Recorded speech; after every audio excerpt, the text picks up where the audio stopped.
Does this work? How about now? Yo, my little filmer dudes, my name is Ivan Montero. Thank you for joining me on my journey to watch everything.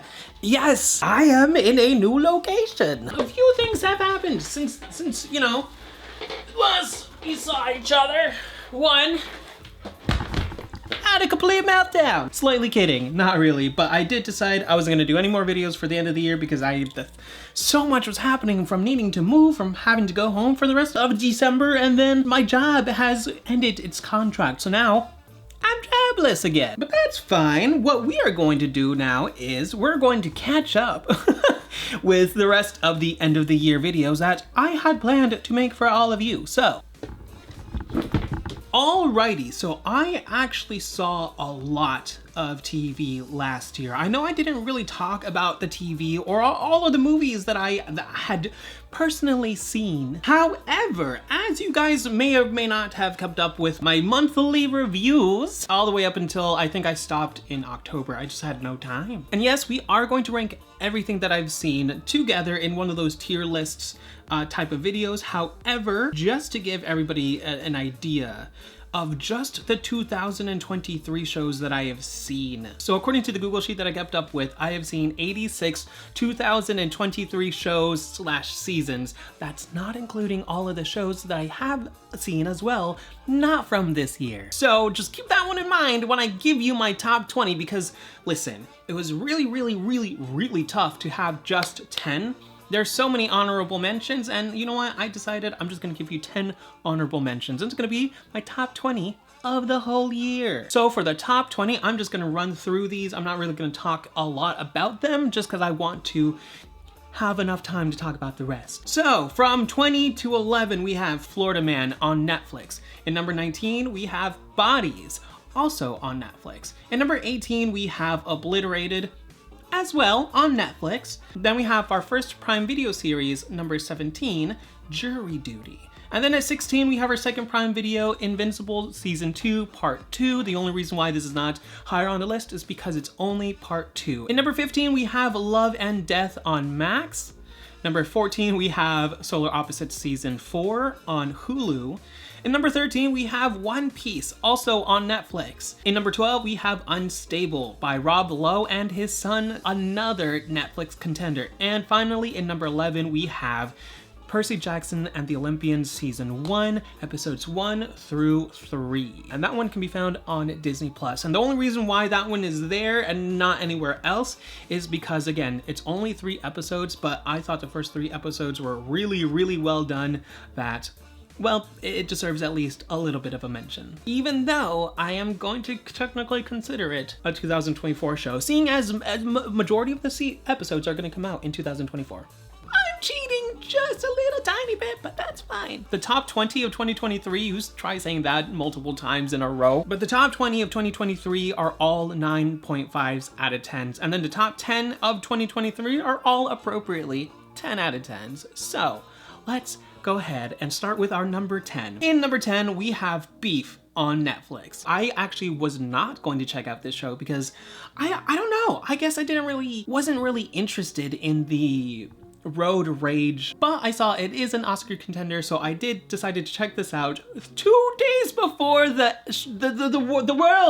before the year ended. So Beef is the final show that I saw in 2023, and it happened to be my top 10. In number 9, we have our first, and I do mean first, reality game show, and it is Crime Scene Kitchen on Hulu, Season 2. Oh my gosh, I loved Season 1. I mean, I saw Season 1 while Season 2 was coming out so that I can just lean right into Season 2, and I saw Joel McHale was the host of this show, and just the premise of the show, I thought, how could it get any better than this? I love baking, I love mystery, and I love games. And so Crime Scene Kitchen just throws bakers into a room of, it's a kitchen that something has been made, and so they have to deduce using context clues and the clues that are left in the kitchen to make the mystery dessert. Sometimes they're correct, sometimes they're not correct. And you just never know. You don't know what the dessert is until they know what the dessert is when it's revealed at the end of each episode, and it is just phenomenal. It is so much fun. I loved it. I love Season 2 way better than season 1. So I'm hoping there's a season 3. I can't guarantee there will be because I haven't heard anything, but I sincerely hope that there is. Coming in at number 8 is yet another Netflix show, Hilda Season 3. I started Hilda Season 1 and 2 last year, I think towards the summer, and then I saw The Mountain King, The Mountain also last year, and I fell in love with Hilda. It is such just a wholesome show. It's really hard to find, especially a cartoon, and especially just anything nowadays geared for kids or even adults, because I feel like this show is geared for teenagers and adults, but even, you know, younger kids as well. But I feel like all of the things lately has like an agenda and is subtly pushing that in, but this has none of that. It just acts like everything is normal, and I love it. Just the world of Hilda is a magical world, and I love it. Number 7, I have Sex Education Season 5. I love this show. British shows are almost always perfect for me. Not always, sometimes it can be hit or miss, but this show in particular, I think has the most honest and most real relationships and character choices and arcs that you will ever see in any show. And I think a lot of people are frustrated with this final season because it's not the no spoilers, but I mean it's definitely not the fairy tale Hollywood ending that you would definitely expect out of a show like this. It's not. To me, it is far more perfect than that because it is real life, especially with characters like Otis and Maeve and Adam and especially Eric. I just love how all of their stories ended, and you can see where things were going off from there. I know it is not the ending, but I did write a tweet about the final season of Sex Education Season 5 that everybody has just reposted over and over because it is exactly what that is. Man, oh man, I loved Season 5 of Sex Education. It was hilarious, it was weird, and it was everything that I asked for a final season. I thought it was perfect. And number 6 is The Last of Us Season 1. A lot of people have The Last of Us as their favorite show of the year, and it is phenomenal. I am not a zombie guy, and this show has very little zombies in it. So if you're not really a zombie person, you're welcome. You can go watch this show. There are some zombies, but not too much. But just the intricacies of the psychology behind the characters in this world is something that I haven't seen in a lot of shows, especially in the recent times. But I cried so much. You can watch my reaction to the first 3 episodes on my Patreon. Kind of gave up because I really needed to finish the show by the end of the year, so that's what I did. But I cannot wait for season 2. I am not sure how you know, I don't know. To me, the ending felt a little anticlimactic, but it's fine because I know it's gonna launch right into season 2 and we're just gonna get right back into it and it's gonna be great. In number 5, we have The Bear Season 2. Holy cow, dude. The cinematography alone in this show is something to praise about. I try to get my friends to watch the show and for some reason they just won't do it. It's their loss and it'll be your loss if you don't watch it too, but this show shows the